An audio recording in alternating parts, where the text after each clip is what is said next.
মেহেরপুরে বোরো ধানে দেখা দিয়েছে মাজরা পোকার আক্রমণ। এতে দিশেহারা হয়ে পড়েছেন জেলার হাজার হাজার কৃষক। তবে তীব্র তাপদাহের কারণে এবছর মাজরা পোকার আক্রমণ বেশি বলে জানান কৃষকরা।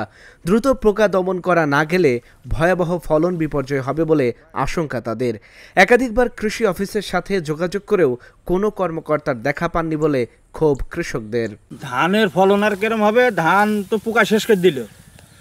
আর আমাদের যে কৃষি অফিসার, তাকে তো আমরা চোখে দেখিনি, তারা সে তো একটু পরামর্শ দেবে। আমরা দোকানে থেকে বিষ নিয়ে আসি, 4 পয়সারও কাজ করছে না। বিষ দিতে দিতে হাঁপি গেলাম। ধানে কোনো দিন আমরা 5-6 বার বিষ দিইনি, তো 5-6 বার বিষ দেওয়া হয়ে যাচ্ছে, তা পোকা ঠেকাতে পারছেনি। পোকাতে খেয়ে যাইছে, বাইল মেরে দিছে। এবং কৃষি অফিসার যে আছে আমাদের জনগণের যে সেবা করার জন্যে, তেনারাও মাঠে একদিনও আসে না। দফায় দফায় বালাইনাশক প্রয়োগ করেও পোকার হাত থেকে রেহাই পাচ্ছে না বোরো ধান।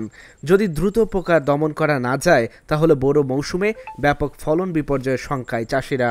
এখন খাইতে হবে, খাওয়ার নাকি তো ধান করতেই হবে। তো এই বছরে ধানের সংখ্যা নামলা করে লাগানি হয়েছে, এখন মাঠ নামলা।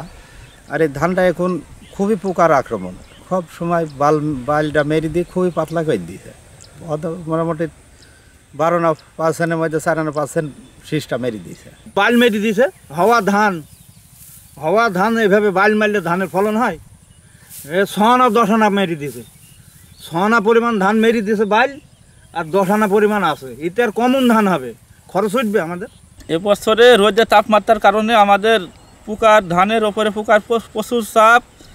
আমাদের কৃষি অফিসার মাঠে আসেন আমাদের বুদ্ধি দেওয়ার নাকি, এই নাকি আমরা ক্ষতিগ্রস্ত হয়ে যাচ্ছি। চাষি তো ওই গরমে পারবে না। এইভাবে যদি পোকা নাগে, ধরেন সরকার যদি কোনো সময় উদ্যোগ না নেয় চাষের পক্ষে, তাহলে চাষি মরবে। এ বিষয়ে বক্তব্য জানতে জেলা কৃষি সম্প্রসারণ অধিদপ্তরের কর্মকর্তাদের সাথে যোগাযোগের চেষ্টা করা হলেও ক্যামেরার সামনে কথা বলতে রাজি হননি।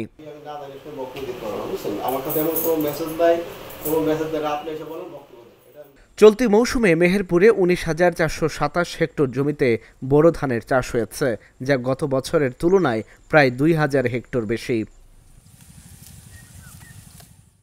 Dhaka journal news desk.